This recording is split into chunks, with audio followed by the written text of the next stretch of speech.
में आपका स्वागत है। आपके साथ मैं हूं अभिषेक और मेरे साथ ही मेरे सहयोगी डिम्पी कालरा और मुंबई स्टूडियो से प्रियंका उफल आनंद। बाजार ने आज फिर से नया रिकॉर्ड बनाया है। निफ्टी ने 21,600 का आंकड़ा पार किया है और अभी भी 125 अंकों के आसपास की मजबूती पर निफ्टी होल्ड कर रहा है। आधे % के आसपास की तेजी है। निफ्टी बैंक की बात करें तो थोड़ा सा निफ्टी के मुकाबले बेहतर प्रदर्शन, 310 अंक ऊपर है। 0.65% की तेजी हम निफ्टी बैंक में देख रहे हैं। हालांकि अगर आप एडवांस डिक्लाइन रेशियो को देखेंगे तो आपको बराबरी का मामला इसलिए दिखेगा क्योंकि मिड कैप और स्मॉल कैप में आज हम देख रहे हैं कि थोड़ा सा प्रेशर है। अब शेयरों में मुनाफा वसूली हो रही है, बहुत तेज चल रही है और वहां पर आना अब ये लाजमी भी है। लेकिन आज बाजार को जो सपोर्ट करने वाले जो सेगमेंट्स हैं, जो शेयर हैं, उनमें आप देखेंगे कि सीमेंट में मजबूती है। अल्ट्राटेक आज लीड कर रहा है 4% के आसपास की मजबूती के साथ। इसके अलावा ग्रासी में भी हम तेजी देख रहे हैं। अंबुजा सीमेंट, सागर सीमेंट, रैमको सीमेंट, डालमिया भारत, ये तमाम शेयर चल रहे हैं। और सीमेंट के अलावा आप देखेंगे कि मेटल में मजबूती है और मेटल के साथ साथ ऑटो में मजबूती है। डैम कैपिटल की अच्छी रिपोर्ट है बजाज ऑटो को लेकर, टारगेट बहुत अच्छे से रेज किया है और इसलिए बजाज ऑटो अब दिन की ऊंचाई पर ट्रेड कर रहा है 3% के आसपास की मजबूती के साथ। और उसके पीछे पीछे टाटा मोटर्स का शेयर भी आपको दिखेगा 2.5% के आसपास। अब 3% के आसपास की तेजी आपको टाटा मोटर्स के शेयर में भी दिखेगा। कल एक्सपायरी है इस साल की, इस आखिरी एक्सपायरी होगी, तो नजर इस बात पर है कि आपकी रणनीति या बाजार में क्या होनी चाहिए और आखिरी के 1 घंटे में अब कहां पर कमाई के मौके बनेंगे। इन सभी सवालों के जवाब हम तलाशने की कोशिश करेंगे, अपने एक्सपर्ट्स को जोड़ेंगे, उनसे जो भी एक्शन वाले शेयर हैं उस पर भी व्यू लेंगे, उनके ट्रेडिंग कॉस्ट जानेंगे और बीटीएसटी ट्रेड्स भी जानेंगे एक्सपायरी की रणनीति के साथ साथ। लेकिन एक बार जरा एफएनओ के आंकड़ों को समझ लेते हैं कि अभी तक के जो डेटा फॉर्म हुए हैं वो किस तरह से हुए हैं और क्या कोई संकेत मिल रहे हैं कि जो रेजिस्टेंस है 21,600 का, उसको ब्रेक करेगा निफ्टी एक्सपायरी से पहले। कोई ऐसी चाल दिख रही है? डिम्पी समझ लेते हैं। डिम्पी, क्या संकेत मिल रहा है आपको? देखिए, आज सुबह से हम ये पॉइंट रख रहे थे कि मार्केट के पास 450 से 550 600 तक का रेजिस्टेंस एरिया है। कल सोनी पटनायक कह रही थी, आज सुबह संतोष ने बोला, उसके बाद राहुल जी भी आपको बता के गए कि 15.5 के विक्स पे आप नई पोजीशंस मत लेना। देखो हो क्या रहा है ना, मार्केट ने बहुत ही आसानी से, बहुत ही आराम से आपको 21,600 तक लेके गया, लेकिन 21,600 पे आके ना रुक सा गया वापस से। और 2-3 बार आप जो कैंडल्स देख पा रहे हैं इंट्राडे की गई हैं। देखिए, बाजार एक सुपर बुल रन में है, इसमें कोई दो राय नहीं है, इसमें कोई सेकंड थॉट ही नहीं है। बट उस बुल रन के अंदर अगर आप अभी जागे, अभी सोच रहे हैं, अभी देख रहे हैं, तो फिर क्या रिस्क रिवॉर्ड आपका आज से 1-1.5 महीने पहले वाला है क्या? ये क्वेश्चन आपको अपने आप से भी पूछना, और ये क्वेश्चन आप जब ट्रेड लेते हैं तो आप देखिएगा। इसलिए ज़्यादातर एक्सपर्ट्स ना तो अपनी बात को फंसाएंगे, ना ही मार्केट के डाटा के विपरीत जाएंगे। वो ये बात कहेंगे कि भाई नए वाले लोगों के लिए तो थोड़ा रिस्क रिवॉर्ड खराब है, लेकिन पुराने वाले होल्ड करके रखो और ट्रेलिंग स्टॉप लॉस लगाओ। आपको भी याद होगा अभिषेक, अब तो प्रियंका को भी याद होगा, हमने कई बार बताया कि आप रोल ओवर करके जाओ, लॉन्ग साइड का रोल ओवर करके जाओ, आप शॉर्ट साइड का भी रोल ओवर करो। लॉन्ग वालों को तो रोल ओवर हुआ है तो रोल ओवर का गेन भी आपके पास आ गया। रोल ओवर कॉस्ट भी हमने सुबह शेयर की थी। एक और पॉइंट मैं इसके साथ जोड़ना चाहता हूँ, 55% का अब तक रोल ओवर हो चुका है और अच्छी खासी शॉर्ट कवरिंग है ये निफ्टी के अंदर और बैंक निफ्टी के अंदर। दोनों के फ्यूचर की प्लेट भी आप दिखा सकते हैं। आज आपको फिर से निफ्टी के अंदर 2-3% का ओआई शेडिंग हो रहा होगा। कहने का मतलब ये है कि काफ़ी हद तक शॉर्ट सिस्टम से बाहर गए हैं, ये अगली सीरीज में ट्रांसफ़र नहीं हुए हैं और अगली सीरीज में लॉन्ग ट्रांसफर हुए हैं। आज भी 16% का एडिशन है। मैं भी चेक कर रहा था कि 2 लाख शेयरों का ओपन इंटरेस्ट कॉन्ट्रैक्ट भी खड़ा हो गया है। कहने का मेरा मतलब है कि शिफ्टिंग अच्छी हो रही है। अगर आप शिफ्ट कर रहे हो तो शिफ्टिंग अच्छी हुई है। इसलिए बाजार का एक बेस तो तय है। शॉर्ट करने वाले आप बिल्कुल अवॉइड करके रखें। शॉर्ट्स के ना ही सिग्नल हैं, ना ही अभी स्वरूप है, ना ही आप रखें। आप इतना कर सकते हैं, आप लो मत। अगर आपका मन शॉर्ट करने से नहीं बनता है, आपको नहीं हो रहा, आप मत लो ना, आप बैठ जाओ ना शांति से। किसने को बोला कि आपको इंडाइसिस में रोज ही काम करना है या रोज ही देखना है उसको? और अगर अच्छे शेयर है तो ट्रेलिंग स्टॉप लॉस लगाओ। एक चीज़ मैं बोलूँगा, मंदी वालों के लिए तो अलग है, उनकी तो कहानी ही अलग है। तेज़ी वालों को ना थोड़ा इस चीज़ का ध्यान रखना पड़ेगा कि अपने टाइम टू टाइम प्रॉफिट ज़रूर बुक करें। अगर प्रॉफिट बुक नहीं करेंगे, आया हुआ पैसा जब हाथ से जाता है ना, तो दुख का लेवल और ऊपर का होता है। तो थोड़ा इस चीज़ का बस मैं आपसे बात पढ़ाऊँगा। एक और पॉइंट है, 5.5% का इंडिया विक्स है। ये नोटिस तो नहीं हो रहा है, लेकिन ये एक चीज़ ज़रूर आपको नोटिस करवा रहा है कि कुछ एक बड़ा मूवमेंट ज़रूर आ सकता है मार्केट के अंदर। वॉलेटिलिटी अपनी चरम पे जा रही है और ये ब्रेकआउट भी है और सीरीज से पहले भी है। ठीक है, तो एक बार एफआईज वगैरह का नंबर जब कल आएगा तो एक बार फिर आपके सामने बात रखेंगे। कुल मिला के एंजॉय कीजिए इस बुल रन को, और इस बुल रन के अंदर अपने ट्रेलिंग स्टॉप लॉसेस को शॉर्ट करने से बचें, इंट्राडे काम करें, ऑप्शंस वाले लॉन्ग पोजीशंस ना लेके जाएं ज़्यादा। तो ये मोटा मोटी सारा मार्केट का सेटअप था। अब एडवांस डिक्लाइन सब में जाके हम ज़्यादा समय ख़राब नहीं करेंगे। हमारे मेहमान वेट कर रहे हैं तो उन्हीं के पास चलते हैं। प्रियंका आपको मेहमानों से परिचय भी करवा रही हैं और उनके जो ट्रेड है वो भी आपके सामने रखवा रही है। प्रियंका चले ठीक है, ये इनिशियल सेटअप पर हमने बात कर ली, कौन से सेक्टर्स चल रहे हैं, कहाँ पर मूव है। अब ये समझते हैं कि बाकी बचे 1 घंटे के लिए ट्रेड स्ट्रैटेजी होनी क्या चाहिए, बीटीएसटी ट्रेड्स यहाँ से क्या होने चाहिए और इंडेक्स ट्रेडर्स क्या करें।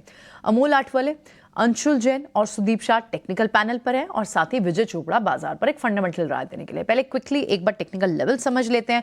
क्या आप हमारे लिए पूरा यहाँ से लॉन्ग्स का कंफर्ट बना हुआ है? अंशुल आप बताएं। Good afternoon to all of you. क्या यहाँ से अब लॉन्ग्स, क्योंकि ये बैंड की बार बार बात हो रही थी, 21,400 की बात हुई, 21,450 की भी, हमने तो 21,600 भी आज एक बार के लिए टच कर दिया, भले उससे थोड़ा सा नीचे आए हम, लेकिन फिर भी आप यहाँ उस रेंज में जरूर ट्रेड करें और कंफर्टेबल दिख रहे हैं जहां पर डिसाइसिव मूव की बात की जा रही है। क्या यहाँ से आप लॉन्ग्स को लेकर जाएंगे? ऊपर के क्या लेवल्स के लिए इंडेक्स पर बाइंग करेंगे अगर करेंगे तो? Good afternoon Priyanka. Good afternoon. आपके सभी दर्शकों को भी गुड आफ्टरनून। देखिए, इंडेक्स पे अगर डेली चार्ट पे जाएंगे तो बहुत ज्यादा क्लीन सिग्नल नहीं मिलेगा, लेकिन 15 मिनट के चार्ट पे एक बेहतरीन पैटर्न बिल्ट हो रहा है जिसको हम कप एंड हैंडल या बीसीपी कहते हैं। और जनरली इसके ब्रेकआउट के बाद एक अच्छी मूव आती है ओनली अपसाइड। अब प्रॉब्लम ये है कि हम ऑल टाइम हाई और प्रीवियस वीक हाई के पास दोनों निफ्टी और बैंक निफ्टी में सस्टेन कर रहे हैं, तो यहां से लॉन्ग पोजीशन कैरी करना थोड़ी सी दिक्कत भरी हो सकती है। लेकिन 21,610 के ऊपर इंडेक्स निकलता है तो फिर मैं कॉन्फिडेंटली कहूंगा कि 21,750 तक जा रहा है। और बैंक निफ्टी 48,210 220 के ऊपर अगर सस्टेन कर लेता है तो फिर बैंक निफ्टी में भी 48,700 48,800 तक की रैली डेवलप हो जाएगी। तो दोनों इंडेक्स क्रूशियल जंक्शन पे है। शायद मैं आज कैरी ना करना चाहूं, इंटरनेशनल मार्केट में भी छुट्टी है और वहां से भी मोमेंटम नहीं मिल रहा है, लेकिन ये 2 लेवल जो मैंने इंडेक्स पे डिस्कस किए हैं, इसके ऊपर निकलते से मैं वापस से कॉन्फिडेंटली लॉन्ग ट्रेड्स करूंगा। ठीक है, तो कहीं ना कहीं हम रेंज को ऊपर की तरफ तो शिफ्ट करते जा रहे हैं। अभी हम 21,400 की बात कर रहे थे, फिर बाद में 500 550 की बात हुई, अब 650 के लेवल्स की बात हो रही है। तो कहीं ना कहीं बाजार वेट एंड वॉच में मोड में है। ऑफ कोर्स थोड़ा कॉशियस होना चाहिए ट्रेडर्स को, इसीलिए ऊपर की तरफ की रेंज के व्यू लेकर चलना चाहिए आपको, जो अंशुल हमें बता रहे हैं। तो फिर ट्रेड्स कौन से होने चाहिए जो क्लियर जहां सिग्नल्स है? सुदीप, आपके आज के ट्रेडिंग आइडियाज क्या होंगे? ठीक है। Sudeep, can you hear me?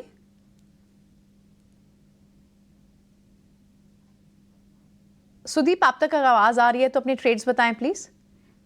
Okay, चलिए एक बार दोबारा चेक करते हैं उन्हें।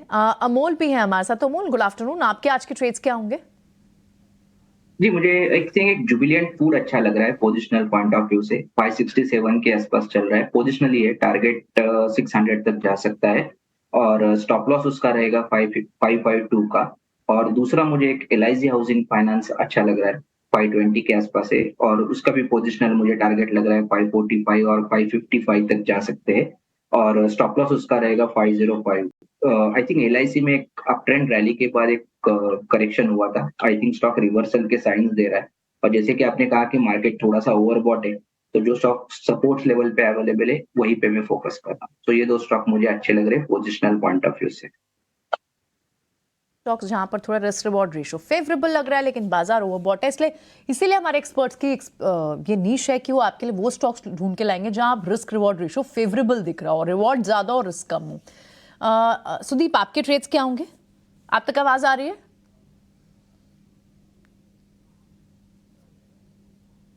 Sudeep, can you hear me? आज सुदीप से आवाज पहुंच नहीं रही। सुदीप जी, बताएं अपने ट्रेड्स बताएं। नमस्कार प्रियंका जी, नमस्कार। सभी दर्शकों को भी नमस्कार। जो हिसाब से मार्केट का सेंटिमेंट है पिछले कुछ दिनों में, हम देख रहे हैं कि एक रेजिस्टेंस के करीब पहुंच रहा है, पर एक सेक्टर जो अब बाहर निकल रहा है और बड़े कंसोलिडेशन के बाद हमें एक मोमेंटम ये सेक्टर में देख रहे हैं केमिकल्स में। तो उसमें से मेरा पहला स्टॉक है दीपक नाइट्रेट। लॉन्ग टर्म में तो अगर हम स्टॉक का अगर पिछले 3-4 साल का एक ट्रेजेक्टरी देखें तो एक लॉन्ग टर्म में अप ट्रेंड में ही है, पर पिछले 1.5-2 साल से दीपक नाइट्रेट एक कंसोलिडेशन रेंज में ट्रेड कर रहा है। और फिलहाल जो पिछले 2-3 दिन से अगर हम देखें, जो हिसाब से प्राइस एक्शन भी देख रहे हैं, ओपन इंटरेस्ट में भी बढ़ोतरी देख रहे हैं। तो स्टॉक में हम देख रहे हैं कि ये जनवरी 2022 के बाद सबसे हाईएस्ट लेवल पे अब स्टॉक वापस आ गया और ये 2 साल का ब्रेकआउट है। तो यहाँ पे मुझे लग रहा है दीपक नाइट्रेट में एक अच्छा मोमेंटम है। डेली, वीकली, मंथली सभी चार्ट स्ट्रक्चर्स पे ये पॉजिटिव हमें नजर आ रहा है और मुझे लग रहा है यहाँ पे से स्टॉक 2420 के स्टॉप लॉस से हम इसको 2600 के टारगेट के लिए दीपक नाइट्रेट अगले 3 से 5 सत्रों के लिए खरीद सकते हैं। और दूसरा स्टॉक है टाटा मोटर्स। अब टाटा मोटर्स का यदि हम चार्ट देखें तो टाटा मोटर्स में जो हिसाब से 730, 725 पिछले 2-3 दिन से स्टॉक एक बार रेजिस्ट कर रहा था और आज स्टॉक में एक अच्छा मोमेंटम हम देख रहे हैं ऊपर की तरफ। और यदि देखें तो ऑटो स्टॉक्स में बजाज ऑटो और टाटा मोटर्स ही अभी फिलहाल आउट परफॉर्म कर रहे हैं। मुझे लग रहा है टाटा मोटर्स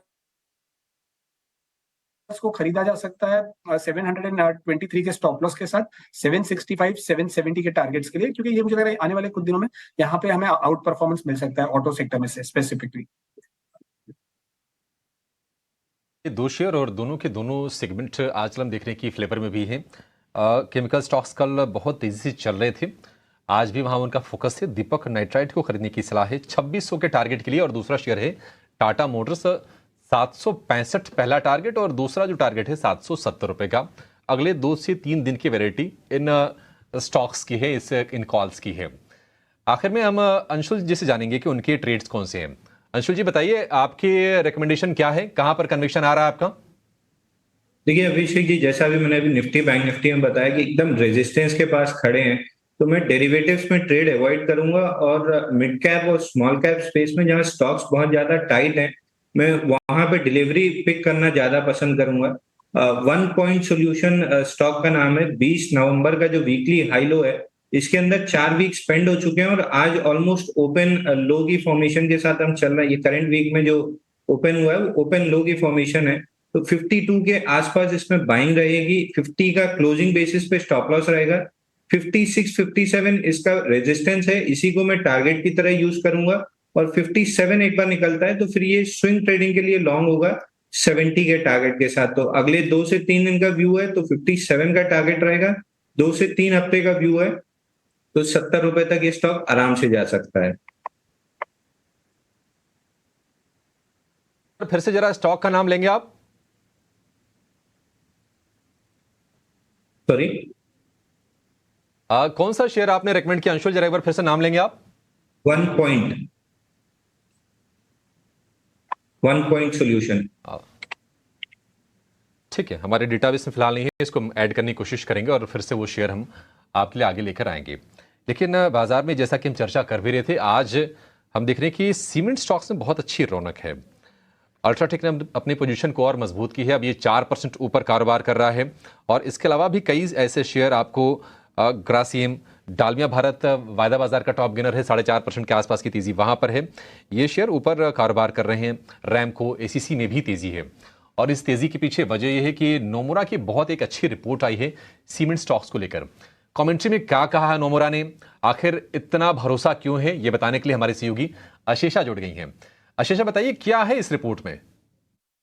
जी हाँ, सीमेंट स्टॉक्स आर फोकस में है और नोमुरा से एक बड़ी पॉजिटिव बुलिश रिपोर्ट आई है सीमेंट स्टॉक्स पर, जहां उन्होंने अपनी रेटिंग अपग्रेड की है 3 काउंटर्स के लिए और टारगेट प्राइसेस भी बढ़ाए हैं 5 सीमेंट स्टॉक्स के लिए। उनका मानना है कि मार्जिन्स एक्सपैंड हो सकते हैं अगले कुछ क्वार्टर्स में। रॉ मटेरियल कॉस्ट घटे हैं, फ्यूल कॉस्ट घटे हैं पिछले कुछ क्वार्टर्स में, जिसके चलते मार्जिन एक्सपेंशन देखने को मिल सकता है। वॉल्यूम ग्रोथ भी देखने को मिला और कंपनीज ने प्राइस हाइक्स अंडरटेक किए हैं जो सस्टेन होते हुए नजर आ रहे हैं। वॉल्यूम ग्रोथ की बात करें तो नोमुरा का मानना है कि स्ट्रॉन्ग वॉल्यूम ग्रोथ देखने को मिल सकता है अगले कुछ क्वार्टर्स में। FY 25 और 26 में भी अच्छा खासा वॉल्यूम ग्रोथ देखने को मिलेगा। और प्राइस हाइक्स की बात करें तो उनका मानना है कि प्राइस हाइक्स और भी हो सकते हैं और सस्टेन कर सकते हैं elevated cement prices. Lower fuel cost के चलते एबिटा मार्जिन्स भी इंप्रूव होते हुए नजर आ सकते हैं। अल्ट्राटेक सीमेंट को उन्होंने अपग्रेड कर दिया है खरीदारी की राय दी है। पहले 9,300 रुपीज़ प्रति शेयर का टारगेट था, वो अब बढ़ाकर 11,500 रुपीज़ प्रति शेयर कर दिया है। इसके अलावा दालमिया भारत को भी अपग्रेड किया है, खरीदारी की राय दी है और 2,900 रुपीज़ प्रति शेयर का टारगेट दिया है। इसके साथ ही साथ रैमको सीमेंट्स पर भी टारगेट बढ़ाकर अब 1,250 रुपीज़ प्रति शेयर कर दिया है। अंबुजा सीमेंट और श्री सीमेंट की अपनी रेटिंग उन्होंने बरकरार रखी है, पर इन दोनों ही काउंटर्स पर भी टारगेट प्राइस बढ़ाए है। अंबुजा सीमेंट का रिवाइज टारगेट प्राइस अब 480 रुपीज़ प्रति शेयर है और श्री सीमेंट का 33,400 रुपीज़ प्रति शेयर है। तो उनका नज़रिया काफ़ी मजबूत है। उनका मानना है कि वॉल्यूम ग्रोथ सस्टेन हो सकता है और लोअर प्राइस हाइक्स और लोअर रॉ मटेरियल कॉस्ट के चलते एक एबिटा मार्जिन एक्सपेंशन भी अगले कुछ क्वार्टर्स में देखने को मिलेगा। ठीक है, शुक्रिया आशीषा। तो दो फ्रंट पर चिंताएं थी सीमेंट कंपनीज को लेकर। एक तो प्राइसिंग पावर नहीं आ पा रही थी और दूसरी चीज ये थी कि मार्जिन को इंप्रूव नहीं कर पा रही थी। तो कंपनियों की कोशिश ये थी कि वॉल्यूम ग्रोथ को बढ़ाया जाए और उससे अपने मुनाफे को ड्राइव किया जाए। लेकिन अब नोमुरा का मानना है कि ये जो दो बड़ी चिंताएं थी वो कहीं ना कहीं कम होंगी और उसके चलते आज हम शेयरों में जबरदस्त रौनक देख भी रहे हैं। 10,000 के ऊपर चला गया है अल्ट्राटेक सीमेंट का भाव। 4% की तेजी तो आज के ही सत्र में आ गई है। दिन की ऊपरी स्तरों के आसपास ही ट्रेड कर रहा है, लेकिन पिछले महीने भर से लगातार हम देखने की रौनक है और 20% के आसपास की मजबूती अल्ट्राटेक में आ गई है। बाकी के शेयर भी चले हैं। चोपड़ा साहब, अगर सीमेंट स्पेस में किसी को अगर मौकों की तलाश करनी हो तो आपके हिसाब से कौन सी कंपनियां सही लग रही हैं? दिग्गजों के पास कहीं ना कहीं एक मार्केट होता है और उसके हिसाब से चीजों को वो ड्राइव कर लेते हैं। क्या मिड कैप में भी आपको कहीं मौके दिख रहे हैं बड़ी कंपनी के अलावा? ठीक है, मुझे अभी भी लगता है अंबुजा दोनों जगह पे अच्छी अपॉर्चुनिटी है और खास करके अंबुजा में जहां मुझे लगता है कि इजीली ये आपको स्टॉक 570 580 जाता हुआ दिखेगा। इवन एसीसी भी मुझे लगता है कि इसमें भी काफी दमखम है। ये दो अदानी ग्रुप कंपनीज हैं जो मुझे लगता है कि अभी इन्होंने अपना पूरा अनलॉकिंग नहीं किया है वैल्यू का। और इन दो कंपनीज के अलावा मंगलम सीमेंट एक कंपनी है जो मैं काफी ट्रैक करता हूँ और मंगलम सीमेंट में भी हालांकि तेजी हो चुकी है, मगर यहाँ पर भी मुझे लगता है 750 तक जाने का दमखम है। एक चीज मैं कहना चाहूंगा कि जिस तरीके से तेजी हमने देखी है, और ये बात हमारी पहले भी हुई थी, आई थिंक डिम्पी ने मुझसे सवाल पूछा था, मेरा ये जवाब था कि जिस तरीके का इंफ्रास्ट्रक्चर आउटले है भारत सरकार का, तो ये इन्वेस्टमेंट होनी है और ये इलेक्शन से पहले होनी। और 10 लाख करोड़ का जो आउटले था इंफ्रास्ट्रक्चर पे, तो वो पोस्ट मॉनसून बहुत जोर से काम चला और आप देखिए सीमेंट कंपनी की खपत भी बढ़ी। और मॉनसून के बाद से ही अगर आप पिछले 2-3 महीने को देखें तो 2-3 महीनों में सीमेंट कंपनीज ने बहुत जबरदस्त आउट परफॉर्मेंस दिया है। तो अभी आउट परफॉर्मेंस थोड़ा बहुत और मुझे लगता है कंटिन्यू कर सकता है, मगर ऊपरी स्तरों पे प्रॉफिट बुकिंग करते रहें, मैं ये कहूंगा, क्योंकि मार्केट्स जब होते हैं, और हमने पिछले वीक ही देखा था एक शार्प करेक्शन में स्टॉक्स 10-10, 12-12% गिर गए थे और लोग बड़ा डिसअपॉइंट हो गए थे। तो शार्प करेक्शंस आएंगे और शार्प करेक्शंस में बहुत तेजी से स्टॉक्स गिरेंगे। इसका मतलब ये नहीं है कंपनियां खराब हो गई हैं, मगर जब ओवरबॉट टेरिटरी में स्टॉक्स आ जाते हैं तो वहां पर गिरावट देखने को मिलती है। तो सीमेंट में मुझे लगता है कि एक तेजी हो चुकी है। अभी भी कुछ एक अपॉर्चुनिटीज हैं पूरे प्रोग्राम के दौरान, अगर आप अलाउ करेंगे तो मैं कुछ अपनी कॉल्स भी देना चाहूंगा। बिल्कुल सर, पहले आप अपनी कॉल्स दे दीजिए। और मेरे को अच्छे से याद है, मैंने ही सीमेंट कंपनीज के बारे में आपसे पूछा था जब पिछली बार मुलाकात हुई थी। आप काफ़ी बुलिश थे और उसका असर आज हमको देखने को मिल रहा है। असर क्या, कई दिनों से देखने को मिल रहा है कि सीमेंट पे इस बार की पोजीशनिंग काफ़ी स्ट्रॉन्ग है। और ये बात मैं नहीं बोल रहा, ये टेक्निकल्स और डेरिवेटिव्स की बात नहीं है। विजय चोपड़ा जी टेक्निकल्स भी जानते हैं, डेरिवेटिव्स भी जानते हैं, मार्केट के पुराने गुरु हैं, मार्केट को अच्छे से समझते हैं। वो खुद आपसे कह रहे हैं कि अपने टाइम टू टाइम प्रॉफिट्स को बुक करते रहो। और यही बात हमने शुरुआती नोट पे भी आपके सामने रखी है कि time to time profits book करते रहो, या तो ट्रेलिंग स्टॉप लॉस का सहारा लो। गैप में तो ट्रेलिंग भी काम नहीं करेगा, तो इसलिए बुक द प्रॉफिट टाइमली। ये गैप का भी बाप है, इससे गैप भी बच जाएगा आपका। ठीक है, पहले चोपड़ा जी आप अपनी जरा ट्रेडिंग कॉल्स दे दीजिए, उसके फिर हम एक ऑप्शंस का ट्रेड भी दर्शकों के सामने रखेंगे। पहले अपनी जरा आप ट्रेडिंग कॉल्स दीजिए। डिम्पी, मैंने पहले भी बोला था कि भारतीय अर्थव्यवस्था को यदि 5 ट्रिलियन इकोनॉमी बनना है तो उसमें डिफेंस का एक बहुत बड़ा रोल रहेगा। तो उसी श्रेणी में एक कंपनी है गार्डन रीच शिपयार्ड्स, ये शिप बिल्डिंग में हैं और इनके पास जो ऑर्डर बुक है वो बहुत ही शानदार है। आज ये स्टॉक एक बार को 900 के ऊपर ट्रेड करके आया था, मगर मेरा ये मानना है थोड़ा सा करेक्शन जरूर हुआ है इसमें कि यहाँ से भी अगर कोई फ्रेश एंट्री लेता है तो 950 तक ये जाने का दमखम रखता है।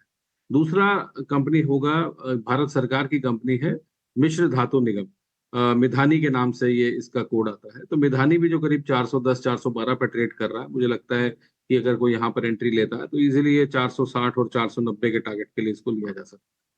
तीसरा कंपनी जो है वो चाय कॉफी की कंपनी है, बहुत दिग्गज है अपने क्षेत्र में। इसका नाम है कंसोलिडेटेड कॉफी लिमिटेड, CCL। तो CCL में खरीदारी करने का मैं रिकमेंडेशन देना चाहता हूं, क्योंकि सर्दियां हैं और कॉफी और चाय की खपत इन जनरल इस दौरान बढ़ जाती है। ये तिमाही में जितनी भी कॉफी और टी कंपनीज हैं वो बहुत अच्छा करती हैं। तो CCL एक अपने आप में बहुत अच्छी स्टेबल कंपनी है। करेक्शन ऑलरेडी इसमें हो चुका है, ओवर वैल्यूएशन नहीं है, बिल्कुल भी स्टॉक में हवा नहीं भरी हुई। 635 के करीब अभी ट्रेड कर रहा है और इसको 700 के टारगेट के लिए लिया जा सकता है। और फाइनली मेरे दो और कॉल्स हैं, आज थोड़ी ज्यादा कॉल्स हैं फ्रॉम केमिकल सेक्टर। केमिकल क्षेत्र मुझे अच्छा लगता है काफी कंसोलिडेशन के बाद, और मैं बुलिश भी रहा हूं और हमने नीचे से काफी बाइंग रिकमेंडेशंस भी दी हैं।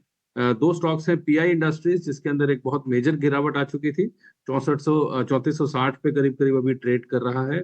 इसको खरीदारी करी जा सकती है 3800 और 4000 के टारगेट के लिए। और फाइनली नवीन फ्लोरिन, मुझे लगता है फ्लोरिन रिलेटेड जितनी भी कंपनीज हैं जो फ्लोरिन में काम करती हैं इंक्लूडिंग SRF और ऑल, वो भाग चुकी हैं। अभी नवीन फ्लोरिन में इतनी तेजी नहीं देखने को मिली है। अच्छा मैनेजमेंट है, अच्छी कंपनी है, फाइनेंशियल्स बहुत अच्छे हैं। 3860 पे करीब अभी ट्रेड कर रहा है और इसको 4200-4300 के लिए खरीदा जा सकता है। ठीक है विजय जी, आपने बहुत सारे ट्रेड अच्छे से बता दिया, सबके पीछे की रीजनिंग भी बता दी है। मैं ये नहीं बोलूँगा भले आप सारे शेयर ले लो, लेकिन अगर आपको जो मन भाता हो, जो आपकी कन्विक्शन पे भी फिट बैठता हो, वो शेयर ज़रूर आप रखें। और अच्छी बात यह है कि इसमें डिफेंस से लेकर केमिकल सब इंक्लूड है, तो आपके पास वैरायटी ऑफ शेयर्स भी इंक्लूड है। एक ऑप्शंस का सौदा भी हम आपके सामने रखते हैं और नितलेश पवस्कर मेरे साथ जुड़ रहे हैं ऑप्शंस के चैंपियन के साथ।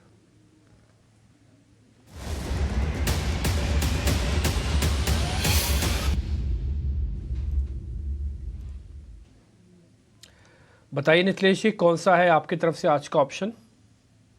देखिए, मैं टाटा स्टील के साथ जाना पसंद करूंगा। टाटा स्टील में अगर हम लोग देखेंगे तो वीकली चार्ट के ऊपर ब्रेकआउट कंफर्मेशन हो रहा है, तो यहाँ पे 135 का कॉल ऑप्शन हम लोग 7.5 रुपए के आसपास लेना पसंद करेंगे। 6 रुपए हमारा स्टॉप लॉस होगा और पहला जो टारगेट होगा 10 रुपए का होगा और नेक्स्ट टारगेट 12 रुपए का होगा। ठीक है, टाटा स्टील के आप कॉल प्लस करवा रहे हैं 7.5 रुपये की। ये जनवरी कॉन्ट्रैक्ट है, इसमें वीकली कुछ नहीं होता, सीधा मंथली होगा। 6 रुपये का स्टॉप लॉस, तो 1.5 रुपये का नुकसान होगा अगर कटा तो, हाँ। और टारगेट आपको करीब 10 रुपये तक का है, तो 7.5 से 10 रुपये 1.5 रुपये जाएंगे और उसका डबल करीब 3, 3.5, 4 रुपये आपको मिल जाएगा। तो मुनाफा 12,000 का है और नुकसान 8,000 का हो सकता है। तो टाटा स्टील थोड़ा ग्लोबल फैक्टर, थोड़ा सेक्टोरल चर्निंग, इन सब के लिए फेवरेबल हो सकता है आपके लिए। ज़रूर ध्यान रखें इस शेयर को भी। नितलेश जी बहुत शुक्रिया, थैंक यू वेरी मच ये ऑप्शंस नोटिस करवाने के लिए। एक छोटा सा ब्रेक लेते हैं, ब्रेक के बाद मेहमान हमारे साथ बने हुए हैं, उनसे कुछ BTST, STBT जैसे भी सौदे समझ में आएंगे आपके सामने रखेंगे।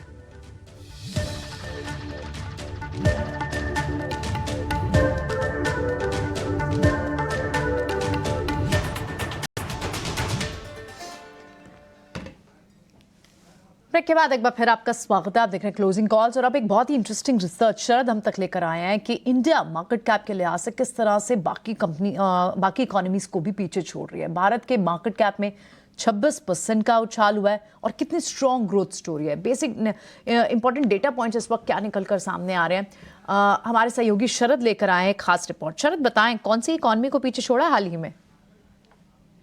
भारत जो है कमाल पे है और मार्केट भी जो है माला माल हो चुका है। अब बात करते हैं कि आंकड़े क्या कहते हैं। जो मार्केट कैप की जो कंट्रीब्यूशन होती है ग्लोबली, वहाँ पे भारत का कंट्रीब्यूशन बढ़ चुका है, ऑलमोस्ट 3.8% हो गया है, यानी कि 0.5% की जो है बढ़ोतरी देखने मिली है। हाँ, हम अब अगर इसको कंपेयर करेंगे हांगकांग के साथ तो यहाँ पे ऑफ कोर्स देखेंगे हांगकांग 4th लार्जेस्ट है और भारत 5th लार्जेस्ट है, लेकिन याद रखिए जो उनके बीच जो गैप है अब वो बहुत कम हो चुकी है और थोड़े महीने में जो है एक्सपेक्टेड है कि भारत जो है हांगकांग को लीप फ्रॉग कर देगा, यानी कि उनके ऊपर आ जाएगा और 4th लार्जेस्ट जो है मार्केट बन सकता है मार्केट कैपिटलाइजेशन से। पिछले साल भारत और हांगकांग के बीच जो था $1.9 ट्रिलियन का डिफरेंस और अब जो है सिर्फ $500 बिलियन का है। End of course Nifty Sensex ये पूरे साल में जो है इन्वेस्टर्स को 17 से लेके 18% रिटर्न्स भी दिए हैं। और याद रखिए जब दुनिया को कंपेयर करते हैं भारत के साथ, जो भारत का ग्रोथ लेवल्स है वो बहुत इंपॉर्टेंट रहता है। वो यहाँ पे लगभग 26% जो है मार्केट कैपिटलाइजेशन बढ़ा है, वही अगर ग्लोबली देखें तो ये आंकड़ा सिर्फ 12% का है। आंकड़े के अलावा याद रखिए पिछले 5 साल में जो मार्केट कैप सालाना बढ़ी है भारत की मार्केट में वो 15% बढ़ी है, जो ग्लोबल एवरेज है वो सिर्फ 9% का है। कुछ इंपॉर्टेंट डेटा है जो हम बात करेंगे एंड ऑफ कोर्स अमेरिका सबसे बड़ा है यहाँ पे कंट्रीब्यूशन पर, भारत भी कम नहीं है और धीरे धीरे करके जो है हांगकांग और जापान को ईजिली लीपफ्रॉग कर सकता है अगले 2 से 3 साल में। तो ये एक बहुत इंपॉर्टेंट डेटा पॉइंट है। इसके अलावा पिछले 5 साल में जो रिटर्न्स आए, जो ग्रोथ देखने मिला है और ओवरऑल वर्ल्ड जो कंपेयर करेंगे तो वहाँ पे देखेंगे भारत टॉप पे है, लगभग 15% का ग्रोथ आ रहा है, बाकी सब ग्लोबल एवरेज 9% का है। यही अमेरिका, चीन, जापान ये रेंज कर रहे हैं, जापान तो 2% का है और अमेरिका, चीन भी 11 से लेके 13% का है। यानी कि सारे डेटा वाइज सारे जो ग्रोथ आ रहे हैं रिसेंटली सब भारत के फेवर में है। लेकिन 2023 की अगर बात करें तो आईपीओ मार्केट में भी जलवा देखने मिला था। यहाँ पे लगभग 70 कंपनियां आज आ चुकी हैं, ऑलमोस्ट 61,000 करोड़ रुपीस रेज हुआ है। और वहीं अगर हम बात करें आईपीओज में तो वहाँ पे मार्केट कैप में लगभग $50 बिलियन जो है ऐड किए गए हैं सिर्फ आईपीओ से ही। अब अगर आईपीओ और ओएफएस को जोड़ देते हैं इन दोनों को तो ऑलमोस्ट आप कह सकते हैं 30 साल में पहली बार ऐसा हुआ है कि हांगकांग को भी पिछाड़ दिए हैं। तो ऑलरेडी एक इम्पैक्ट में तो हांगकांग को हम पिछाड़ दिए और थोड़े महीने में उन्हें हम जो है इक्विटी मार्केट कैपिटलाइजेशन में भी पिछाड़ सकते हैं। तो ओवरऑल जो हम कह सकते हैं कि भारत का मार्केट कैप और भारत की जो ग्रोथ है दोनों ही स्ट्रांग है। ऑफ कोर्स जिस तरह की ग्लोबल मार्केट में हिस्सेदारी इस वक्त इंडियन मार्केट्स के मार्केट कैप के लिहाज से ये जो रीसेंट डेवलपमेंट हुई है 2023 में भारत की जो मार्केट कैप में उसमें हिस्सा बढ़ा है और अब रिकॉर्ड लेवल पर हिस्सेदारी हो गई, 3.8% हुई है। 5वें नंबर पर दुनिया में भारत की मार्केट कैप के लिहाज से जगह बनी है और ये हांगकांग से बस थोड़ा सा पीछे है। सिर्फ कितना अंतर है? $500 बिलियन का, बहुत बड़ा अंतर भी नहीं है। शरद बहुत बहुत शुक्रिया ये इंटरेस्टिंग रिसर्च हम तक लेकर आने के लिए। और अभी विजय भी जिस तरह की बात कर रहे थे कि भारत को अगर 5 ट्रिलियन की इकोनॉमी बनना है तो कौन कौन से स्पेसेस हैं जहाँ बड़ी बढ़त आएगी, तो कई सारी लॉन्ग टर्म बेट्स लगातार हमारे एक्सपर्ट्स हमारे शो पे जो एक्सपर्ट्स आते हैं आपको बता रहे होते हैं, उनका आप ध्यान ज़रूर रखें। चलिए अब बढ़ते हैं आगे। शो के बस आधे घंटे में बाकी बचे हाफ एन आवर में किस तरह की स्ट्रैटेजी होनी चाहिए और जहां पर आज अच्छी मूव दिख रही है, क्या ये सारे बीटीएससी ट्रेड्स? आज एक अच्छी रिपोर्ट है, सीमेंट स्टॉक्स का तो मूड सुधरा हुआ है, लेकिन इनमें से सारे कैरी फॉरवर्ड ट्रेड भी हैं क्या सुदीप? सबसे स्ट्रॉन्ग चाल अगर इस वक्त सीमेंट स्पेस से किसी स्टॉक की दिख रही हो तो क्या वो अल्ट्राटेक है? जी प्रियंका जी, बिल्कुल। यदि हम देखें कि अल्ट्राटेक और साथ साथ में दालमिया भारत और ग्रासिम, ये तीन में मुझे अच्छा मोमेंटम नजर आ रहा है, क्योंकि अल्ट्राटेक तो ऑलरेडी 4% ऊपर है और ये 10,000 के ऊपर अब बहुत बढ़िया से स्टेबलाइज हो रहा है और मेरे हिसाब से यहाँ पे एक नया बेस बना देगा ये 9900 10,100 के बीच में। तो जब तक ये जोन होल्ड करेगा तब तक फ्रेश अपसाइड तो यहाँ पे मतलब इट्स एन अनचार्टेड टेरिटरी। तो यहाँ पे 10,800 10,000 750 800 तक यहाँ पे ये करंट मोमेंटम इसको लेके जा सकता है। पर यहाँ पे एक बढ़िया सा एक जो मोमेंटम बनते हुए नजर आ रहा है वो मुझे लग रहा है पिछले 2-3 दिनों में दालमिया भारत एक, हालांकि ये कंसोलिडेशन जोन में ही है, बट हर एक बार जब ये स्टॉक 2150 2250 के बीच में आ रहा है तो वहां से एक अच्छा बाइंग यहाँ पे इमर्ज हो जाता है और मुझे लग रहा है it's a matter of time जब हम यहाँ पे भी एक अच्छा सा ब्रेकआउट देखेंगे। तो आउट यहाँ पे भी जो अंडर परफॉर्मेंस है वो कैच ऑन होगा और मुझे लग रहा है 2260 के स्टॉप लॉस से यहाँ पे भी हम लॉन्ग पोजीशंस ग्रेजुअली अक्यूमुलेट कर सकते हैं, एग्रेसिवली नहीं बट ग्रेजुअली हम यहाँ पे इकट्ठा कर सकते हैं positions on the long side. ठीक है, डालमिया भारत 3.5% के आसपास की तेजी है और सीमेंट पैक में अच्छी रौनक है, लेकिन बाजार पर एक बार फिर से नजर डालेंगे क्योंकि बाजार अब नई रिकॉर्ड ऊंचाई पर पहुंच गया है। 21,630 का स्तर आपको अपनी स्क्रीन पर दिखेगा, 21,632.3, ये अब नया पिन कोड कह लीजिए तेजी का। निफ्टी बैंक की बात करें तो 516 अंक ऊपर, 520 अंक ऊपर ट्रेड कर रहा है, 1% से ज्यादा की बढ़त निफ्टी बैंक में है। और अगर आप निफ्टी बैंक के जो बड़े कॉन्स्टिट्यूएंट्स हैं जैसे कि एचडीएफसी बैंक उसको देखेंगे तो 1% ऊपर एचडीएफसी बैंक कारोबार कर रहा है, 1700 का लेवल भी पार कर गया है। अब बढ़िया तेजी निफ्टी बैंक से भी आज हम देख रहे हैं, सहारा मिल रहा है निफ्टी को भी। और अगर आप बड़े शेयर जिनके वेटेज ज्यादा हैं एचडीएफसी बैंक के साथ साथ अगर आप आईसीआईसीआई बैंक को देखेंगे 1000 रुपए का लेवल आपको दिखेगा। सरकारी बैंकों की बात करें तो कुछ स्टॉक्स जिसमें हमने 70 रुपए के लेवल से पीएनबी को हमारे एक्सपर्ट्स ने आपको रेकमेंड किया था, अब 90 रुपए के ऊपर जाकर पीएनबी का शेयर ट्रेड कर रहा है। आपसे जानना चाहेंगे अंशुल, पीएनबी 90 का भी लेवल क्रॉस कर गया, क्या आपको लगता है कि 100 रुपए अब ज्यादा दूर नहीं है और क्या यहां से मौके हैं या फिर बैंकिंग में कुछ और आपको पसंद आ रहा है? देखिए अभिषेक जी, मैंने पीएनबी बीटीएसटी देने के लिए अभी निकाला ही था। पीएनबी में 2 दिन की टाइट रेंज से ब्रेकआउट आया है। आज ऑलमोस्ट ओपन लो की फॉर्मेशन थी, डे हाई के आसपास है। 20 तारीख को जो बड़ा करेक्शन आया था 5% का, उसका हाई है 92.3। तो 92.3 पे एक बार हल्का सा रेजिस्टेंस आएगा, बट इवेंचुअली 95 और 97 इसका टारगेट अगले 1 से 1.5 दिन में आना चाहिए। तो मैं करंट मार्केट प्राइस से ही बाई करूंगा, 92.30 के ब्रेकआउट का वेट नहीं करूंगा। करंट मार्केट प्राइस से ही लॉन्ग करना चाहिए बीटीएसटी, बल्कि 1 से 2 दिन का समय देंगे तो 97 का लेवल मिल जाएगा। 1 से 2 दिन में 97 रुपए का लक्ष्य मिल जाएगा पीएनबी के शेयर में। 92 रुपए पर यह ट्रेड कर रहा है। निफ्टी ने लगा दी है डबल सेंचुरी, 200 अंक ऊपर आपको दिखेगा 21,650 के आसपास। यानी कि आज जो चौथा सत्र है 4 दिन में 500 अंकों की एक तरफा तेजी हमने निफ्टी में देखी है। और निफ्टी बैंक भी आज की जो चाल है निफ्टी बैंक की निफ्टी के मुकाबले वो बेहतर है, 48,300 के आसपास जाकर कारोबार कर रहा है।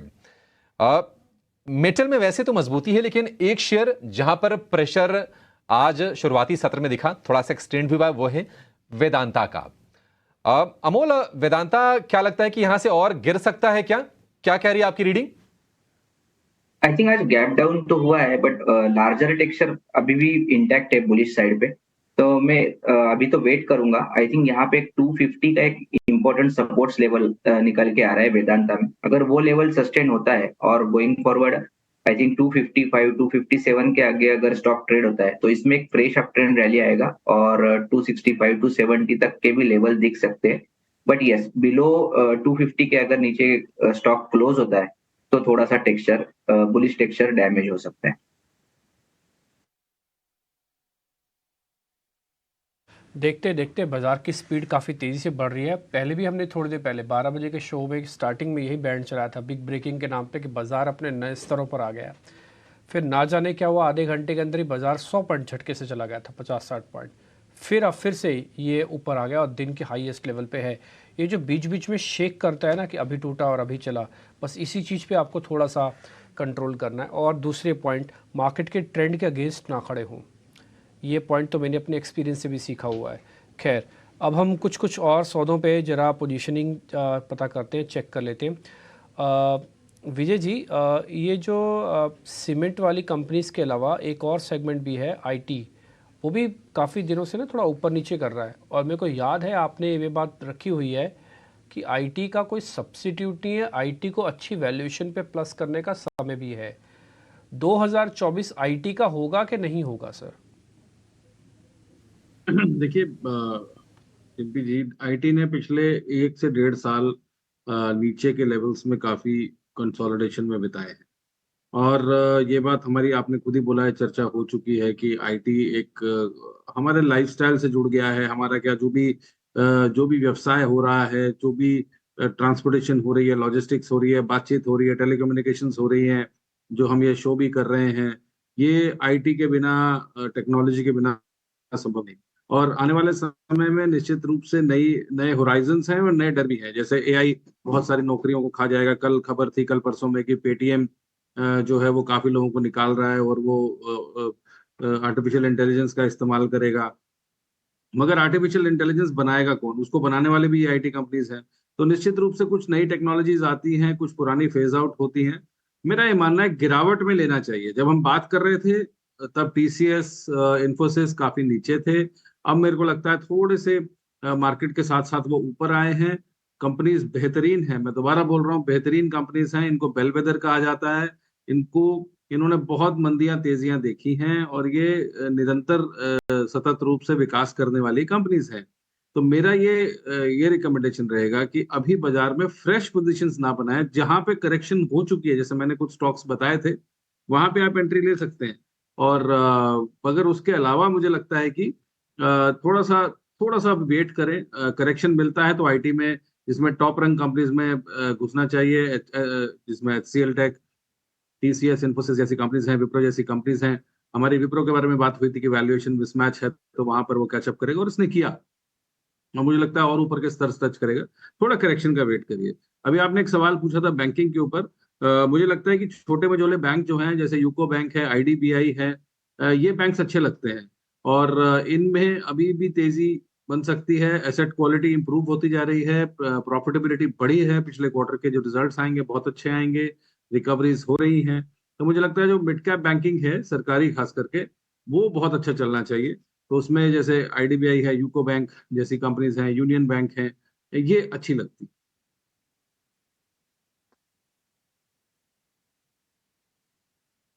विजय जी ने आपको बता भी दिया, रीजनिंग भी दी है कि देखिए उस समय की बात अलग थी, अब की बात अलग है, और ये बात सच है।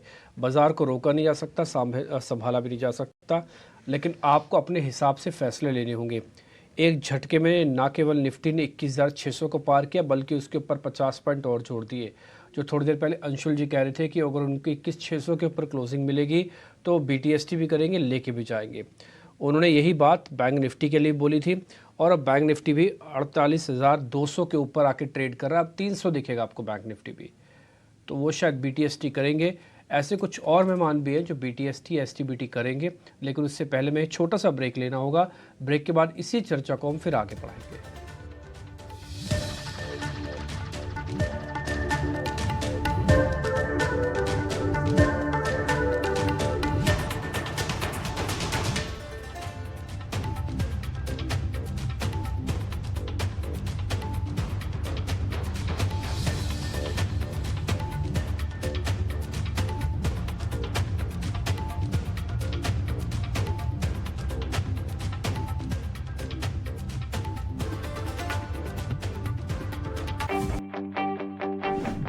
स्टॉक मार्केट में पोर्टफोलियो बनाना हो सकता है मुश्किलों से भरा।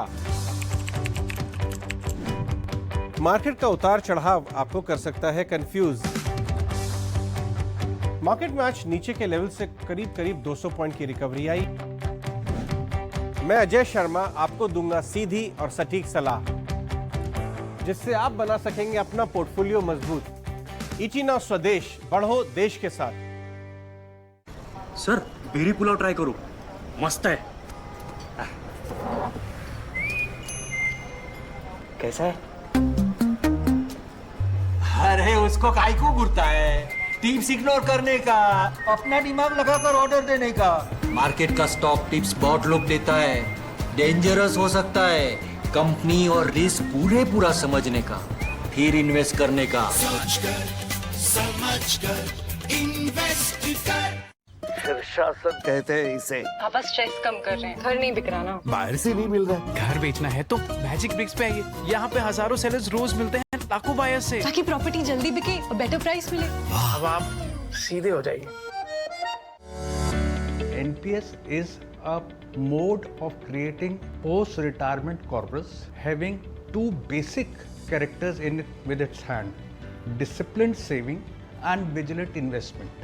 अगर ये दोनों उसके क्राइटेरियाज मीट आउट होते हैं तो रिटायरमेंट कॉर्पस को पैदा करने के लिए इससे बढ़िया तरीका जो सिंपलेस्ट मोड में है वो और कोई अवेलेबल नहीं है। अपने बेहतर कल को सुनिश्चित करने के लिए NPS जरूरी है। सब जांचा है, परखा है, समझा है, इसलिए मेरे समझदारी का नाम इंट्रा है। टाटा की नई इंट्रा V20 पिकअप है इंडिया की पहली बाय फ्यूल पिकअप, जो दे आपको बढ़िया ड्राइवेबिलिटी, सुपीरियर ड्राइविंग कंफर्ट, ज्यादा लोडेबिलिटी, सबसे ज्यादा माइलेज, जो दे सबसे ज्यादा range. Tata intra V20 pickup, सब कुछ उठाए, हर दिन जिताए। द LTP कैलकुलेटर है ऑप्शन चेन एनालिसिस का नंबर 1 टूल, जहां पर आप निफ्टी, बैंक निफ्टी और स्टॉक्स के dot to dot reversals calculate कर सकते हैं। Download the app now.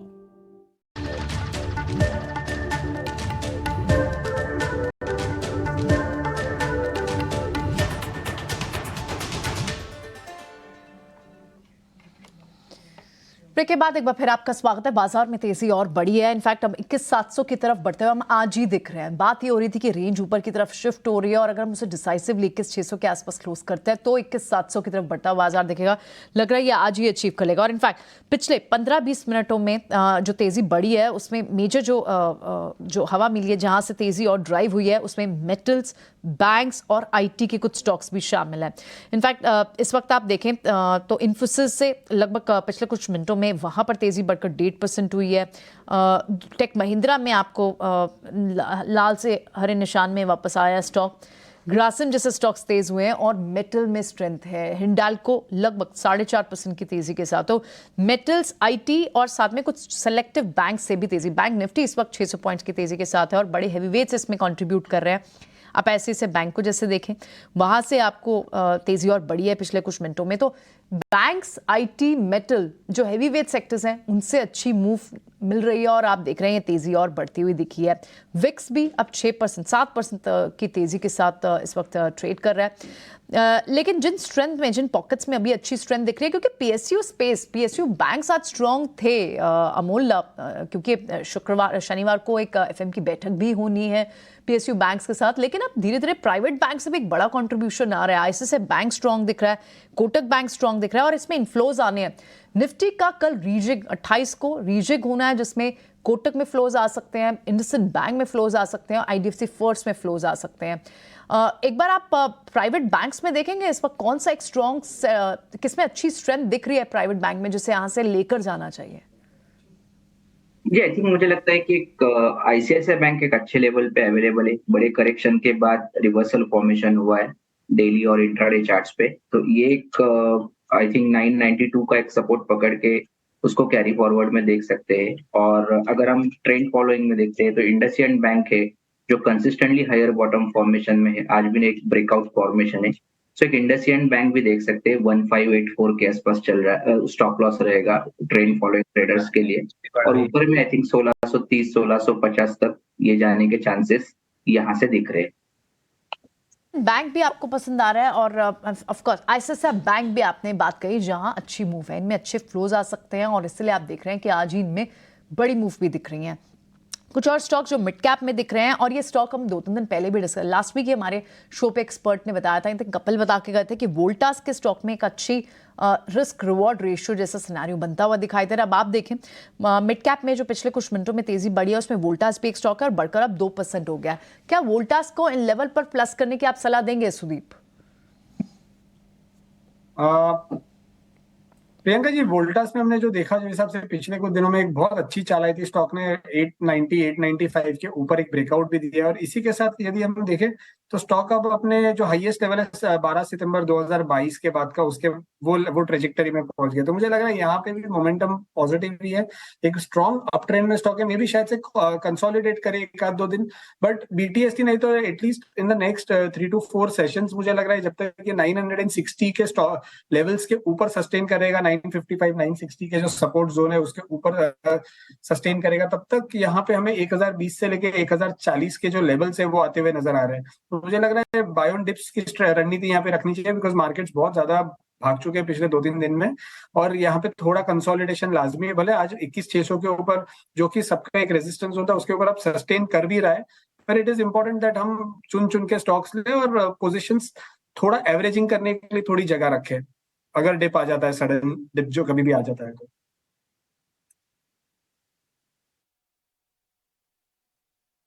Voltas को लेकर ये व्यू, लेकिन कल कौन से ऐसे ट्रिगर्स होंगी, कौन सी खबरें होंगी जो बाजार के लिए फोकस में रहेंगी? इवेंट्स टू वॉच लेकर हमारी सहयोगी वामाक्षी हमारे साथ जुड़ गई हैं।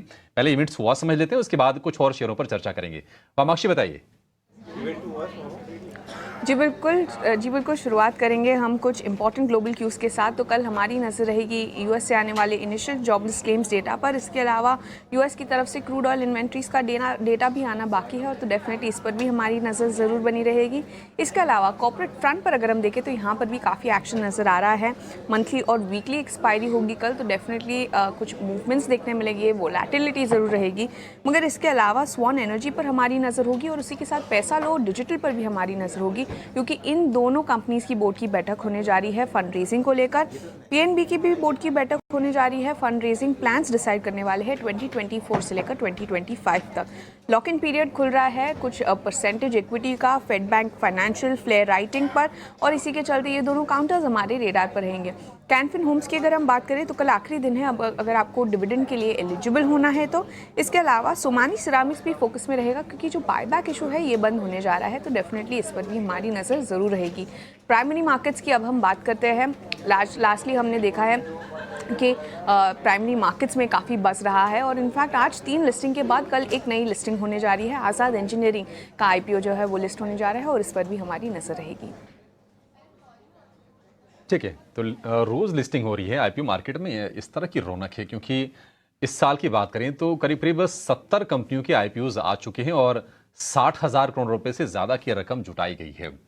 चोपड़ा साहब, आपसे एक जरा व्यू चाहेंगे, क्योंकि देखिए सेंसेक्स ने आज 72,000 का भी आंकड़ा पार कर लिया, और एक रिपोर्ट आई थी कि जो वैल्यूएशन से करीब 2 साल की ऊंचाई पर पहुंच गए हैं, क्योंकि नवंबर और उसके बाद दिसंबर, इन 2 महीनों में करीब 12% के आसपास की तेजी है इंडेक्स के लेवल पर, और ये वो रिटर्न है जो कई बार अगर साल भर में भी हो ना तो अच्छा ही कहा जाएगा।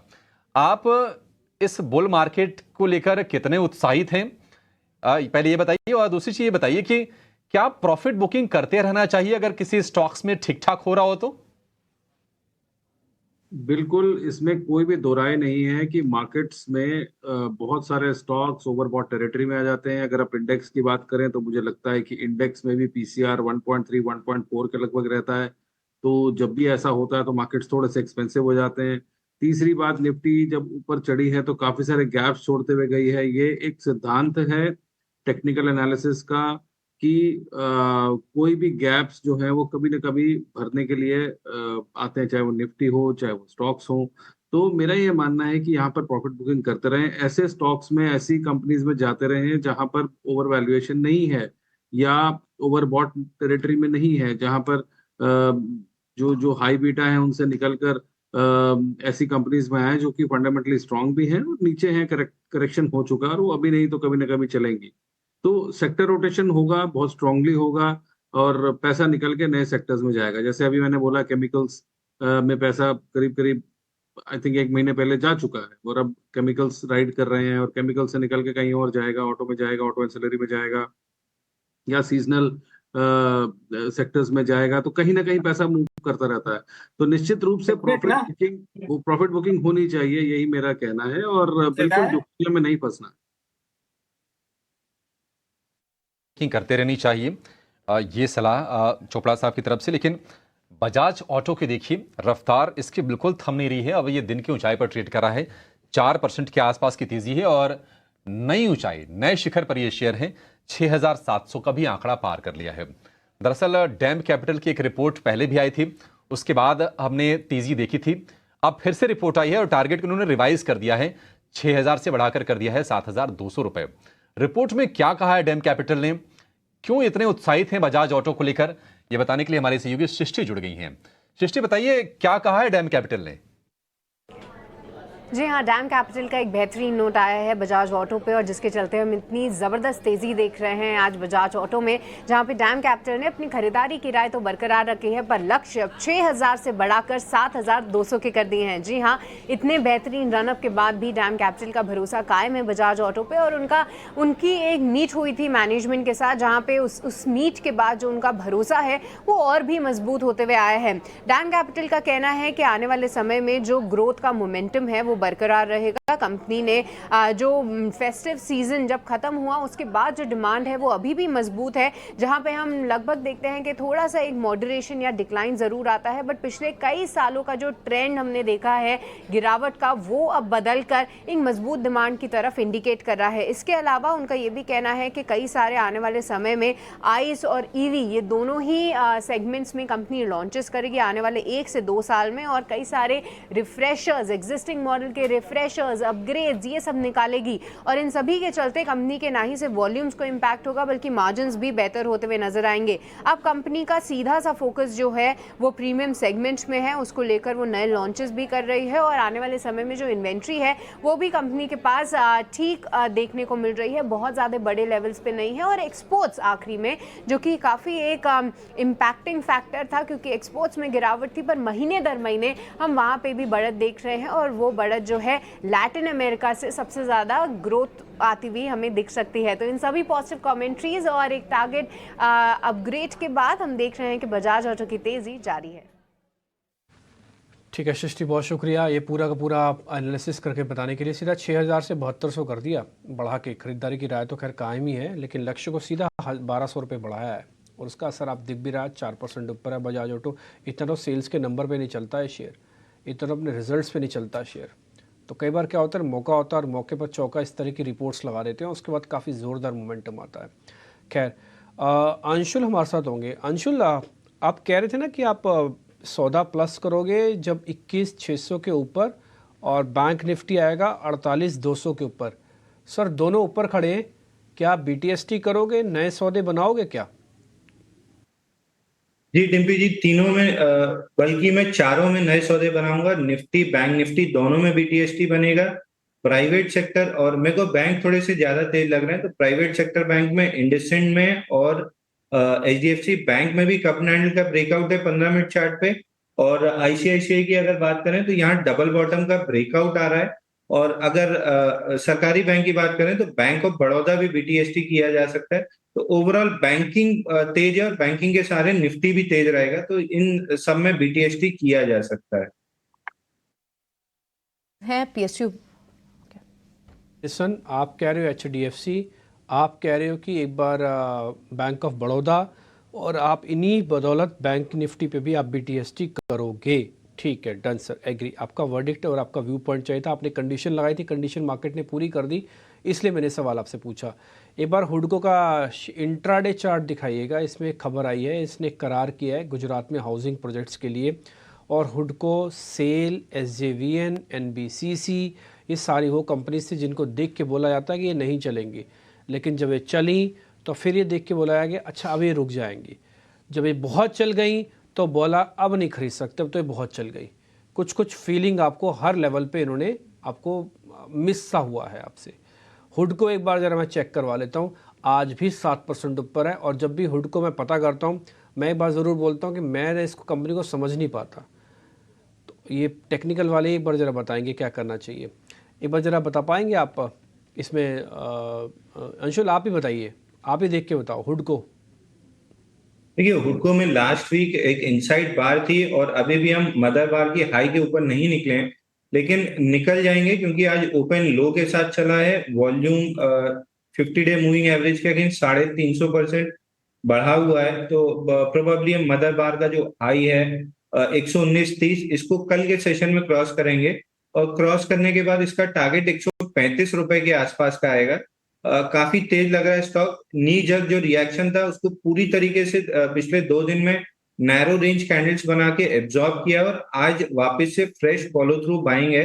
तो 135-136 रुपए मिल जाना चाहिए आपको आराम से करके रखें। यहाँ पर जिनको गेन्स हो रहे हैं 8-8.5% की तेजी भले है, लेकिन अभी आपको और ऊपर के गेन्स पॉसिबल है। 135 तक के लेवल बता रहे हैं यहाँ पर अंशुल दिख सकते हैं। ठीक है, कुछ और स्टॉक्स भी बैटरी स्टॉक्स में हमारा राजा बैटरी, एक्साइड इंडस्ट्री, ये दोनों ही स्टॉक अच्छे चल भी रहे हैं। आज भी हमारा राजा आप देखें 6% की तेजी के साथ इस वक्त स्मॉल कैप के कई सारे काउंटर्स हैं जिनमें पिछले कुछ मिनटों में तेजी बढ़ी भी है। हमारा राजा बैटरीज, अगर किसी ने इन दोनों बैटरी स्टॉक्स को नहीं लिया हो तो एंट्री पॉइंट कहाँ ढूंढना चाहिए सुदीप? प्रियंका जी, हमारा राजा बैटरी यदि हम देखें तो पिछले 7-8 सेशन से एक कंसोलिडेशन रेंज में ट्रेड कर रहा है 750 और 790 के आसपास। और इसके पहले प्रायर जो ट्रेंड था वो काफी पॉजिटिव था। एक अप ट्रेंड में 620 से स्टॉक हमने देखा है कि तकरीबन 780, 785, 799 तक चला गया था। आज वही पुराने जो दोनों स्विंग हाइज है और ये कंसोलिडेशन का जो जोन है उसमें से स्टॉक ने ब्रेकआउट दिया है। तो रैली फॉलोड बाय कंसोलिडेशन और उसके बाद फिर से अब ये जो ब्रेकआउट आया तो मुझे लग रहा है बहुत ज्यादा स्ट्रेंथ ये स्टॉक में नजर आ रही है और यहाँ से ही मुझे लग रहा है एक नई तेजी भी ये स्टॉक में चालू हो सकती है। तो 785 790 का जो जोन है अब ये बहुत महत्वपूर्ण सपोर्ट बन जाएगा ये स्टॉक के लिए, और जब तक ये स्टॉक होल्ड करता है, जो कि होल्ड कर सकता है, जिसकी प्रोबेबिलिटीज बहुत ज्यादा है, यहाँ पे हम 840 850 के लेवल्स आते हुए देख पाएंगे। तो ये कैचअप कर रहा है, पहले एक्साइड ऑलरेडी काफी दिनों पहले चल चुका था, पर एक्साइड से ज्यादा पॉजिटिव मोमेंटम मुझे अमर राजा बैटरी में लग रहा है। तो मेरी पसंद की अमर राजा बैटरी पे रहेगी compare to Exide. All right, आज वैसे भी आप देखें तो ऑटो एंसिलरी के कई सारे स्पेसेस हैं जहां पर अच्छी मूव है, उसमें से आज बैटरी स्टॉक्स में भी अच्छी मूव है। हालांकि बहुत सारी पॉकेट्स है, कहना ठीक नहीं होगा, इस वक्त बाजार में सारे सेक्टर्स में चौतरफा आपको तेजी दिख रही है। एक बार कंक्लूड कर लेते हैं आज दिन भर में बाजार किस तरह से रहा, क्योंकि जहां एक डिसाइसिव रेंज की बात हो रही थी कि लॉन्ग रीइनिशिएट लॉन्ग्स अगर करने हैं तो एक रेंज को आइडेंटिफाई कर रहे थे हमारे एक्सपर्ट्स, और अब कंफर्टेबली हमारे सारे एक्सपर्ट्स यहाँ से लॉन्ग्स लेकर भी जाना चाहते हैं। 21,700 की तरफ बढ़ते हुए निफ्टी दिख रहा है आपको, बैंक निफ्टी में 600 पॉइंट्स की तेजी इस वक्त दिख रही है, 48,300 के पार, 21,670 के पास आपको निफ्टी दिख रहा है। बड़े कंट्रीब्यूटर्स तेजी की आज कहां से निकल के आ रहा है, मेटल से, आईटी से एक रिबाउंड दिखा और बैंक से बहुत तेजी मिली। पीएसयू बैंक से स्टार्ट किया इस रैली को मॉर्निंग से, उसके बाद इससे सपोर्ट प्राइवेट बैंक से भी मिला, और आप प्राइवेट बैंक्स पे आईसीआईसीआई बैंक जैसे हैवी वेट्स जो है, जिनके वेट्स ज्यादा है बैंक निफ्टी में, वहां से भी बड़ा कंट्रीब्यूशन आ रहा है। मेटल में इस वक्त कौन कौन से टॉप लीडर्स हैं, हिंडाल्को की बात करें 4.5% टॉप लीडिंग काउंटर है इस वक्त। जेएसडब्ल्यू स्टील में अच्छी मूव दिख रही है। इसके अलावा लार्ज कैप्स में अभी पहले टॉप 10 में अगर दूसरे काउंटर्स की बात करें, सीमेंट में कल से आपको मूव अच्छी दिख रही थी, यहाँ एक रिपोर्ट भी आई है, पूरे सेक्टर पर आज मोमेंटम पॉजिटिव दिख रहा है। अल्ट्राटेक सीमेंट 4.5% की तेजी के साथ। बजाज ऑटो में 7200 के उस रिपोर्ट के चलते, टारगेट के चलते आज आप 3% की मूव सिंगल डे में, इनफैक्ट थोड़ा सा करेक्ट होकर आया, ये 4-4.5% में दिन में देख चुका है। उसके अलावा दूसरे सीमेंट काउंटर्स में ग्रासिम जैसे काउंटर्स में मूव है। ऑटो पैक पूरा बहुत स्ट्रॉन्ग दिख रहा है। टाटा मोटर्स, आयशर मोटर्स सभी में अच्छी मूव है। ऑटो एंसिलरी की कई सारी पॉकेट्स हैं जहां पर आपको स्ट्रॉन्ग मूव भी दिखाई दे रही है। बैंक्स कौन कौन से स्ट्रॉन्ग है इस वक्त, बैंक्स में अगर आप बात करें तो एसबीआई, पीएसयू लेंडर सबसे बड़ा, एसबीआई में आप 1.5% की मूव देख रहे हैं। प्राइवेट बैंक्स में इंडसइंड बैंक जैसे, कोटक बैंक, आईसीआईसीआई बैंक सभी में आपको एक स्ट्रॉन्ग मूव दिख रही है, और जिसके चलते हमने देखा कि बैंक्स तेज हुए, बैंक निफ्टी इंडेक्स भी तेज हुआ है। लूजर्स थोड़े से कहाँ है, सॉफ्ट आज थोड़ा, एनर्जी पैक थोड़ा बैकफुट पे है, और एफएमसीजी जो डिफेंसिव दूसरे पॉकेट्स हैं वो थोड़े से बैकफुट पे हैं, और आईटी भी पूरा आईटी कंट्रीब्यूट नहीं कर रहा है। मिड कैप आईटी से हालांकि तेजी जरूर मिली थी सुबह, लेकिन वो मोमेंटम इतना सस्टेन नहीं हुआ है। मिड कैप्स ने कहाँ रिबाउंड किया, मिड कैप में भी अगर आप पहले टॉप काउंटर्स देखेंगे उसमें ऑटो एंसिलरी के काउंटर्स पहले दिख रहे हैं। सोनाकॉम स्टार 6% की तेजी, सीमेंट स्पेस से रैमको सीमेंट जैसे काउंटर्स, पीएसयू बैंक्स में पीएनबी जैसे काउंटर्स इस वक्त दिखाई दे रहे हैं, और साथ ही स्टील में, मेटल्स में आपको सेल, नैल्को जैसे काउंटर्स में अच्छी मूव दिखाई दे रही है। मिड कैप, स्मॉल कैप में भी हमने कई सारे स्टॉक्स की बात की जहां पर अच्छी मूव दिखाई दे रही है। उसमें डिफरेंट दूसरी पॉकेट्स के जो स्टॉक्स हैं उसमें मेटल सामने आ रहे हैं, उसमें कई सारे काउंटर्स केमिकल स्पेस के सामने आ रहे हैं। इनफैक्ट पीएसयू स्पेस के बीडीएल जैसे काउंटर्स सामने हैं, रियल एस्टेट के ब्रिगेड जैसे काउंटर्स हैं सामने, और केमिकल स्पेस के फाइन ऑर्गेनिक्स, रेन इंडस्ट्रीज, यहाँ पर कुछ काउंटर्स है जो सामने आ रहा है, और अंबर एंटरप्राइज पर भी एक न्यूज़ का इम्पैक्ट है। तो न्यूज़ बेस्ड काउंटर्स में तो मूव है ही, लेकिन पिछले 1 घंटे में जो तेजी आई है उसके चलते हमने देखा इंडेक्स को भी ऊपर के लेवल पर लेकर आई है। अब एक कंफर्टेबल रेंज में जरूर मार्केट्स दिख रही हैं, जिसके चलते यहाँ से लॉन्ग्स कैरी फॉरवर्ड करने की सलाह हमारे एक्सपर्ट्स ने क्लोजिंग में भी दी। शो को फिलहाल यहीं वाइंड अप करते हैं। मार्केट क्लोज हुई है एक पॉजिटिव नोट पे, बहुत स्ट्रॉन्ग फुटिंग पे क्लोज हुई है मार्केट, और कल देखना होगा कि क्या अब हम और के ऊपर के लेवल्स के लिए अटेम्प्ट करते हैं। 21,700 तो almost we have close to it, touching it, but then क्या अब नेक्स्ट टारगेट निफ्टी पर होगा जो बाजार चेस करेगा, और कौन कौन से स्टॉक्स होंगे जो इस रन अप में पार्टिसिपेट करेंगे। मुझे डिम्पी, अभिषेक सभी को दीजिए इजाजत, लेकिन मेरे साथ अब मनीष भी बने हुए हैं अगले शो की बात करने के लिए। मनीष देखिए, अच्छी खासी तेजी पर हम छोड़ के जा रहे हैं बाजार आपके लिए। आई एम श्योर आपके पास बहुत सारी क्वेरीज भी होंगी, कैसे करवाएंगे कल की